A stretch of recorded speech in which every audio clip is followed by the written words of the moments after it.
अस्सलाम वालेकुम एवरीवन, मैं हूं मोहम्मद तलहा और आप लोग देख रहे हैं तलहास फेस एकेडमी। आज हम लोग कवर करने वाले हैं सेकेंड ईयर का लेक्चर। और सेकेंड ईयर के लेक्चर में हमारा chapter number 18 the atomic spectra continue है। और आज जो हम लोग टॉपिक कवर करने वाले हैं ना, लॉन्ग क्वेश्चंस के लिहाज से बहुत इंपॉर्टेंट है। दो डेरिवेशंस कवर करेंगे आज हम लोग। पहली डेरिवेशन जो हम लोग कवर करेंगे वो होगा for radius of nth orbit of hydrogen atom. और जो दूसरी डेरिवेशन है वो हम कवर करेंगे energy of nth orbit of hydrogen atom.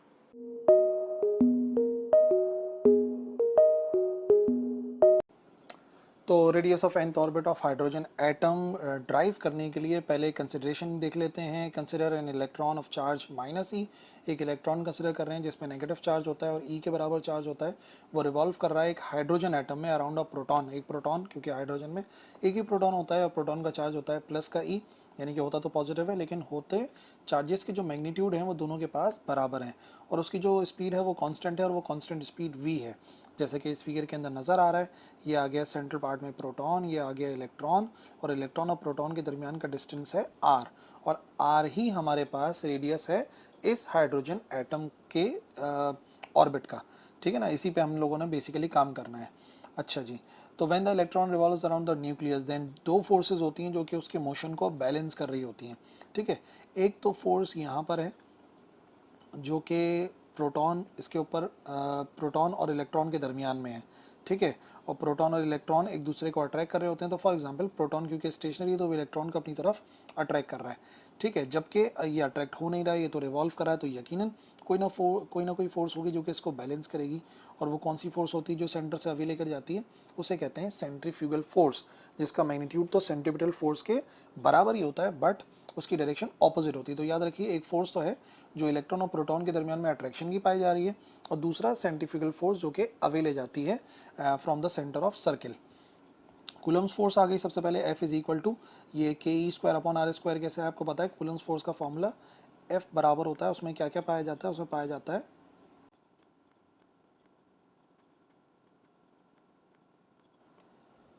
जबकि यहाँ पर जो दोनों चार्ज हैं वो दोनों के दोनों का जो मैग्नीट्यूड है वो तो ई के ही बराबर है ना, मतलब नेगेटिव पॉजिटिव है बट है तो दोनों का जो चार्ज का मैग्नीट्यूड वो ई है। तो के ई मल्टीप्लाई बाय ई यानी कि ई स्क्वायर, और ओवर का आर स्क्वायर तो लिखा हुआ है। तो कूलम्स फोर्स को तो हम लोगों ने कूलम्स लॉ से ड्राइव किया, F is equal to k E square over r square. ये हो गई हमारी इक्वेशन नंबर 1। अच्छा, फिर सेंट्रीफ्यूगल फोर्स का formula m we square over r होता है, तो वो तो डायरेक्टली फॉर्मूला अप्लाई करा। अब क्योंकि ये दोनों एक दूसरे को बैलेंस कर रही हैं तभी इलेक्ट्रॉन रिवॉल्व कर रहा है अराउंड न्यूक्लियस, तो हम इन दोनों इक्वेशंस को कर लेते हैं कंपेयर। कंपेयर करेंगे तो के ई स्क्वायर अपॉन आर स्क्वायर बराबर आ जाएगा m we square over r. ठीक है, यहाँ पर एक आर से एक आर हो जाएगा कैंसिल, तो हमारे पास बचेगा के ई स्क्वायर ओवर आर, और यहाँ पर आ जाएगा एम वी स्क्वायर। इसको नाम दे देते हैं इक्वेशन नंबर 3 का। देखो, हम रेडियस मालूम कर सकते हैं ना, आर हमें मालूम करना है, फॉर्मूला तो आर का ही चाहिए। हम मालूम कर सकते हैं कि हमें पता है कूलम्स कांस्टेंट है, E charge on one electron constant है, M mass of electron constant है। बट यहाँ पे जो प्रॉब्लम है ना, वो प्रॉब्लम है ये वी हमें नहीं मालूम। इस वजह से यहाँ पे रुक जाते हैं, पहले ज़रा वी की वैल्यू मालूम कर लेते हैं, फिर हम आगे देखेंगे। बहुत सा एटॉमिक मॉडल जो था उसमें हमने एंगुलर मोमेंटम वाला एक पॉस्टुलेट पढ़ा था, जिसमें एंगुलर मोमेंटम जो है वो इंटीग्रल मल्टीपल होता है h ओवर 2 पाई का। जो एंगुलर मोमेंटम है जो कि एक्चुअली एम वी आर के बराबर होता है, वो इंटीग्रल मल्टीपल यानी कि क्वांटम नंबर जो भी ऑर्बिट का होता है इनटू h अपॉन 2 पाई होता है, यानी कि एम वी आर बराबर होता है NH ओवर 2 पाई। ये हमारा पॉस्टुलेट है बहुत एटॉमिक मॉडल का। और इसी वजह से सवाल के अंदर मेंशन होता है कि भाई आपने बहुत एटॉमिक मॉडल इस्तेमाल करते हुए radius of nth orbit of hydrogen atom drive करना है। अच्छा जी, तो v की वैल्यू निकाल लेंगे तो v बराबर आ जाएगा NH ओवर 2 पाई m r के बराबर। ठीक है, m और r इस तरफ जाके डिवाइड हो गए। और अब हमें क्या चाहिए, हमें तो वैल्यू चाहिए थी v के स्क्वायर की। तो एक काम कर लेते हैं, स्क्वायरिंग कर लेते हैं ऑन बोथ साइड्स। तो v स्क्वायर हो जाएगा n square h square divide by 2 का square 4 pi square m square r square. अब ये जो वी स्क्वायर की वैल्यू है ना, इसको पुट कर देते हैं इक्वेशन नंबर 3 में, जो कि अभी इससे पहले हम लोग देख रहे थे नाम। सो इक्वेशन नंबर 3 में वैल्यूज पुट करेंगे तो के ई square over R is equal to M we square था, तो ऑलरेडी हम स्क्वायर कर चुके हैं। तो पूरी की पूरी इस वी स्क्वायर की वैल्यू को ही पुट कर देते हैं। यहाँ पे एक एम से एक एम हो जाएगा कैंसिल, और एक आर से एक आर हो जाएगा कैंसिल। और हमें वैल्यू किसकी चाहिए, वैल्यू भी हमें आर की चाहिए। तो एक काम कर लेते हैं, इस आर को इधर ले जाते हैं मल्टीप्लाई में, और के ई स्क्वायर को इधर ले आते हैं डिवाइड में, ताकि आर की वैल्यू हमारी अलग हो जाए। तो बचेगा क्या, n square H square divide by 4 pi square k E square M. ठीक है ना, मैंने बताया था हम इसको यहाँ पे डिवाइड में लेके तो आर को अलग करेंगे, यही हमारे पास फॉर्मूला बनेगा। तो ये जो इक्वेशन नज़र आ रही है ना, ये हमें दे सकती है रेडियस ऑफ हाइड्रोजन एटम। ठीक है, लेकिन अब हमें तो nth ऑर्बिट का फॉर्मूला चाहिए। तो nth ऑर्बिट के फॉर्मूले के लिए क्या करेंगे, रेडियाई मालूम कर लेते हैं वेरियस ऑर्बिट्स का। तो radius of first orbit of hydrogen atom calculate कर सकते हैं इन वैल्यूज़ को पुट करके। n1 होना चाहिए क्योंकि फर्स्ट ऑर्बिट की बात हो रही है। h 6.64 10 raise to the power -34 joule second. उसके बाद हमारे पास आ रहा है m mass of electron 9.1 10 raise to the power -31 kilogram. k Coulomb's constant होता है 9 एक्सपोनेंट 9 और e charge on electron 1.6 10 raise to the power -19 coulomb. ये सारी की सारी वैल्यूज़ हम लोग पुट करेंगे इस वाली इक्वेशन के अंदर, जो कि एक्चुअली हम लोग ने ड्राइव की थी, ये वाली equation number 4 n square H square 4 pi square k E square M. बाकी पाई की वैल्यू तो आपको पता ही है। ये वैल्यूज पुट करेंगे तो हमारे पास क्या रिजल्ट आएगा, हमारे पास रिजल्ट आएगा एन स्क्वायर 1 का square H square Planck's constant का स्क्वायर पाई की वैल्यू का square k E square M. ठीक है, ई का भी स्क्वायर करना है। और जैसे ही आप कैलकुलेटर के अंदर वैल्यूज पुट करोगे तो आंसर आ जाएगा R1 का 0.53 10 raise to the power -10 metres. ये आ गया हमारे पास हाइड्रोजन के फर्स्ट ऑर्बिट का रेडियस। ठीक है, अब अगर मुझे इसी की मदद से निकालना हो हाइड्रोजन के दूसरे ऑर्बिट का रेडियस, तो हमें सिर्फ n की जगह पे क्या पुट करना पड़ेगा, n की जगह पे 2 पुट करना पड़ेगा। बाकी सारी वैल्यूज़ तो सेम रहेंगी, और जब सारी वैल्यूज़ सेम रहेंगी तो इसका मतलब ये है कि हमारे पास जो आंसर आएगा अदर ऑर्बिट का, उसमें सिर्फ और सिर्फ जो फ़र्क आएगा ना वो इसका आएगा n का। तो 1 के स्क्वायर की जगह पे हम क्या कर देंगे यहाँ पे 2 का स्क्वायर, बाकी सारे कांस्टेंट्स रखेंगे तो वही आंसर आएगा जो इससे पहले आ चुका है। अच्छा, ये एक्सपोनेंट -10 मीटर जो है ना, ये बराबर होता है एंगस्ट्रॉम के। तो बेहतर ये है कि याद भी रखना आसान हो जाएगा। आप याद रखिए हाइड्रोजन के फर्स्ट ऑर्बिट का रेडियस है 0.53 एंगस्ट्रॉम, और एंगस्ट्रॉम का मतलब 10 raise to the power -10 metre होता है। तो इस वैल्यू को याद रखना आसान है। सिर्फ फ़र्क क्या आएगा, क्योंकि R2 की बात हो रही है तो नंबर ऑफ ऑर्बिट 2 पुट करेंगे यानी कि 2 का स्क्वायर यानी कि 4, और मल्टीप्लाई कराएंगे अगर उसको 0.53 से तो आ जाएगा 2.12, और यूनिट हम यूज़ कर रहे हैं एंगस्ट्रॉम। इसी मदद से हम निकाल सकते हैं R3 यानी कि तीसरे ऑर्बिट का रेडियस। बाकी सारी वैल्यू सेम रहेंगी, सिर्फ n की जगह पे क्या आ जाएगा, n की जगह पर आ जाएगा 3। तो 3 का स्क्वायर 9 इंटू 0.53, ये हो जाएगा 4.77, जो कि हाइड्रोजन के तीसरे ऑर्बिट का रेडियस है। और अगर आप पैटर्न समझ गए हो तो 0.53 तो अपनी जगह ही रहता है, सिर्फ जिस ऑर्बिट की बात कर रहे होते हैं उस ऑर्बिट के नंबर का यहाँ पे स्क्वायर आता है। तो इसका मतलब अगर मुझे nth ऑर्बिट का रेडियस चाहिए तो Rn बराबर आएगा n स्क्वायर इंटू 0.53 एंगस्ट्रॉम। और ये जो फार्मूला है ना, जनरल फार्मूला है, n की जगह पे आप n की वैल्यू पुट करोगे, अपने आप किसी भी हाइड्रोजन के ऑर्बिट का रेडियस आ जाएगा। यानी कि बेसिकली आपने ये वैल्यू याद रखनी है 0.53 एंगस्ट्रॉम, जो हाइड्रोजन के फर्स्ट ऑर्बिट का रेडियस है। तो अब देख लेते हैं energy of nth orbit of hydrogen atom. उसके लिए एक इलेक्ट्रॉन जो कि रिवॉल्व कर रहा है इन the orbit of hydrogen atom, वो पोजेस करता है दो एनर्जी। एक तो वो काइनेटिक एनर्जी पोजेस करता है और as well as potential energy भी वो पोजेस करता है। सो देयरफॉर टोटल एनर्जी हम किस तरीके से मालूम कर सकते हैं, मालूम कर सकते हैं kinetic energy plus potential energy. ये हो जाएगी हमारी इक्वेशन नंबर 1। ठीक है, काइनेटिक एनर्जी मालूम करना तो वैसे आसान है, काइनेटिक एनर्जी का फॉर्मूला हमें पता है। When an electron revolves in the orbit then Coulomb's force को बैलेंस करती है सेंट्रीफ्यूगल फोर्स, जो कि मैंने आपको रेडियस वाली डेरिवेशन में भी बताया। तो उसी तरीके से जो वहाँ पे हमने लिखा था दोबारा से यहाँ पे लिखा, K E square upon are square is equal to M we square over R. एक आर से एक आर हो जाएगा कैंसिल, तो हमारे पास आ जाएगा answer m we square is equal to k E square over r. ठीक है, अब हम क्या कर रहे हैं, हम दोनों तरफ डिवाइड करा रहे हैं 2 को, या फिर ऐसा कर लो कि हम 1/2 से मल्टीप्लाई करा रहे हैं दोनों साइड्स को। तो ये हो जाएगा 1/2 एम वी स्क्वायर, और ये हो जाएगा के ई स्क्वायर ओवर 2r।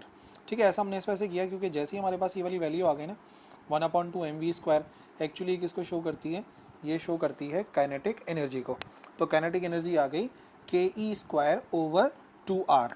अब काइनेटिक एनर्जी आ गई, अब हमें ज़रूरत है पोटेंशियल एनर्जी को फाइंड करने की। पोटेंशियल एनर्जी की जो डेफिनेशन है उसके मुताबिक potential energy actually work done के बराबर होती है, और वर्क डन का फॉर्मूला हमें पता है कि वर्क डन का फॉर्मूला निकालने के लिए हम पोटेंशियल को इस्तेमाल करते हैं, और पोटेंशियल डिफरेंस की डेफिनेशन के मुताबिक वो बराबर होता है work done per unit charge के। तो अगर हम वर्क डन की वैल्यू निकालते हैं तो Q जो है वो v के साथ जाकर हो जाता है मल्टीप्लाई, और क्योंकि इलेक्ट्रॉन की बात हो रही है तो इस वजह से यहाँ पे हम लिख देंगे E इंटू वी। ठीक है, E हो गया चार्ज ऑन वन इलेक्ट्रॉन और V हो गया वोल्टेज या पोटेंशियल डिफरेंस। अच्छा, electric potential due two point charge already हम लोग ड्राइव कर चुके हैं, वो बराबर होता है V is equal to minus k e over r. ठीक है ना, माइनस के कूलम्स कांस्टेंट है, E charge on one electron, और R जो है जिस डिस्टेंस पर हम उस पॉइंट चार्ज की वजह से इलेक्ट्रिक पोटेंशियल मालूम करते हैं वो वैल्यू होती है। और जाहिर सी बात है यहाँ पर जो हम इलेक्ट्रिक पोटेंशियल की बात कर रहे हैं, जो वर्क डन की बात कर रहे हैं, वो डिस्टेंस है प्रोटॉन और इलेक्ट्रॉन के दरमियान का, और वो बराबर है आर के। अच्छा, तो अब क्या करेंगे, इस वाली इक्वेशन में वैल्यू पुट करेंगे तो वर्क डन या पोटेंशियल एनर्जी बराबर आएगी ई इंटू वी, और वी की जगह पे कंप्लीट वैल्यू हमने पुट कर दी जो कि ब्रैकेट में यहाँ पर आ गई। सो ई से ई मल्टीप्लाई होगा, ये हो जाएगा ई का स्क्वायर यानी कि माइनस के ई स्क्वायर ओवर आर। अब हमारे पास पोटेंशियल एनर्जी की वैल्यू भी आ गई, तो टोटल एनर्जी मालूम की जा सकती है, दोनों को ऐड करना है। इक्वेशन नंबर 1 जो थी, तो के ई square upon 2r kinetic energy plus, और क्योंकि पोटेंशियल एनर्जी माइनस में है तो माइनस का साइन आएगा, के ई स्क्वायर ओवर आर। ठीक है, और इसको सॉल्व करेंगे, एलसीएम लेंगे तो 2r एलसीएम आएगा, के ई स्क्वायर में से 2 के ई स्क्वायर माइनस होंगे तो यहाँ पे आ जाएगा 1 अपॉन के ई स्क्वायर ओवर 2r, माइनस का आ जाएगा माइनस के ई स्क्वायर अपॉन 2r, यानी कि टोटल एनर्जी जो हमारे पास आई है ना वो भी नेगेटिव आई है। बट एग्जैक्ट वैल्यू के लिए जो रेडियस का फॉर्मूला हम लोग ने ड्राइव किया था n square H square divide by 4 pi square M के ई स्क्वायर, उसको पुट कर देंगे आर की जगह पर। ये जो आर की जगह है ना एनर्जी के फॉर्मूले में, यहाँ पे इस आर की इस वैल्यू को पुट करेंगे, तो जैसा कि यहाँ पे नज़र आ रहा है K E square divide by 2 n square H square divide by 4 pi square M के ई स्क्वायर। अच्छा, यहाँ पे 2 से ये वाली वैल्यू कैंसिल होगी तो आंसर आ जाएगा 2 पाई स्क्वायर एम के ई स्क्वायर, जो वैल्यू ऊपर जाके होगी मल्टीप्लाई। जैसी मल्टीप्लाई होगी तो नीचे आया 2 पाई स्क्वायर, वो ये आ गया 2 पाई स्क्वायर, के एक ये लिखा हुआ है एक ये लिखा हुआ है, तो के से मल्टीप्लाई होके के स्क्वायर, ई का स्क्वायर ऊपर लिखा हुआ है ई का स्क्वायर, दोनों मल्टीप्लाई होंगे ई टू दी पावर 4, और m एज इट इज़ ऊपर चला जाएगा, और नीचे बचेगी वैल्यू n स्क्वायर और h स्क्वायर। और सारी की सारी वैल्यूज़ अभी मैंने बताई हैं, आप जो है वो वीडियो को थोड़ा सा रिवाइंड करके देख सकते हो कि भाई किस तरीके से हम के ई और m की वैल्यू पुट कर सकते हैं। बहरहाल हम यहाँ पे इन तमाम वैल्यूज़ को पुट करेंगे इक्वेशन नंबर 2 जो हमने अभी फाइंड करी है, तो पाई की वैल्यू, के की वैल्यू, और ये चार्ज ऑन वन इलेक्ट्रॉन, ये आ गया यहाँ पर मास ऑफ इलेक्ट्रॉन, और नीचे आ गया प्लैंक्स कांस्टेंट और उसका स्क्वायर था तो स्क्वायर भी करना है। ऊपर वाली टर्म 9.5 एक्सपोनेंट माइनस 85 और नीचे वाली टर्म 4.39 एक्सपोनेंट माइनस 67। सॉल्व करने के बाद माइनस का 2.16 exponent minus 18 divide by n square. ठीक है, एन स्क्वायर यहाँ पर एज इट इज़ है तो वही एन स्क्वायर हम यहाँ पर लेकर आए, ये जो वैल्यू है बेसिकली इसको हम सॉल्व कर रहे हैं यहाँ पे, और फाइनली जब ई की वैल्यू पुट करेंगे तो ई की वैल्यू पुट करेंगे तो माइनस का 2.16 exponent minus 19 upon n square, ये आंसर आ जाएगा जूल्स में। बट हम इसको कन्वर्ट करेंगे इलेक्ट्रॉन वोल्ट में क्योंकि बहुत छोटी वैल्यू है, तो डिवाइड करना पड़ेगा इलेक्ट्रॉन वोल्ट की वैल्यू से। हमें पता है 1 जूल इज इक्वल टू क्या वैल्यू है, यहाँ पे हम डिवाइड कराएंगे 1.6 एक्सपोनेंट माइनस 19 जूल्स के, एक इलेक्ट्रॉन वोल्ट इतने जूल्स के बराबर होता है, यानी कि 1.6 10 raise to the power minus 19, और जैसे ही डिवाइड कराएंगे इनको तो आंसर आ जाएगा 13.6 माइनस एज इट इज़ और N square as it is, और इस मरतबा जो हमारा यूनिट है वो हो जाएगा इलेक्ट्रॉन वोल्ट। तो ये हमारे पास हाइड्रोजन के फर्स्ट ऑर्बिट की एनर्जी आ गई है। ठीक है, या nth ऑर्बिट की एनर्जी आ गई जिसको हम फर्स्ट ऑर्बिट की एनर्जी बना सकते हैं। अगर n की जगह पे 1 पुट करें तो पहले ऑर्बिट की एनर्जी आ जाएगी, 2 पुट करें तो दूसरे ऑर्बिट की आ जाएगी। ठीक है, यानी कि 2 पुट करेंगे तो 2 का स्क्वायर हो जाएगा ना, 2 का स्क्वायर होगा 4 यानी 13.6 डिवाइड बाय 4। तो इस तरीके से हम किसी भी ऑर्बिट की एनर्जी फाइंड कर सकते हैं ऑफ हाइड्रोजन एटम। बट ये बात याद रखनी है कि हर एक का जो आंसर है ना, किसी भी ऑर्बिट की एनर्जी निकाल लो तो वो नेगेटिव में आएगी। और याद रखिए एनर्जी जो नेगेटिव में आती है ना हाइड्रोजन के हर ऑर्बिट की, या लेस देन 0 होती है या नेगेटिव आती है, वो इस वजह से, कहने का मकसद ये है कि अगर इलेक्ट्रॉन पहले ऑर्बिट में है तो उसकी जो एनर्जी होती है वो होती है माइनस 13.6। माइनस इस बात को शो कर रहा है कि इलेक्ट्रॉन जो बाउंड हुआ है न्यूक्लियस से, उसको वहाँ से निकलने के लिए कितना वर्क डन करना पड़ेगा, कितनी एनर्जी इस्तेमाल करनी पड़ेगी, या कितनी एनर्जी उसमें कम है। तो याद रखिए हाइड्रोजन के फर्स्ट ऑर्बिट में अगर कोई इलेक्ट्रॉन है तो उसको उस एटम से निकल जाने के लिए 13.6 इलेक्ट्रॉन वोल्ट का वर्क डन करना पड़ेगा, यानी कमी है उसके पास 13.6 की, और इसी वजह से हम इस्तेमाल करते हैं ये माइनस का साइन। तो ये दोनों डेरिवेशंस आज हम लोगों ने स्टडी करनी थी। आई होप समझ में आ गई होंगी। लॉन्ग क्वेश्चन के लिहाज से बहुत इंपॉर्टेंट है और कंबाइन ही होकर आती हैं आमतौर पे। हमें रेडियस के लिए फॉर्मूला ड्राइव करना होता है और एनर्जी के लिए भी फॉर्मूला ड्राइव करना होता है। तो इनकी प्रैक्टिस करिए और जो तरीकेकार मैंने बताया ये सबसे आसान तरीकेकार है, इसको फॉलो करें। और फिर भी कोई कन्फ्यूजन है तो बिल्कुल लिखिए कॉमेंट सेक्शन के अंदर, मैं इंशाल्लाह रिप्लाई करूँगा। इस लेक्चर के लिए इतना ही है, अगले लेक्चर मिलेंगे। अल्लाह हाफिज़।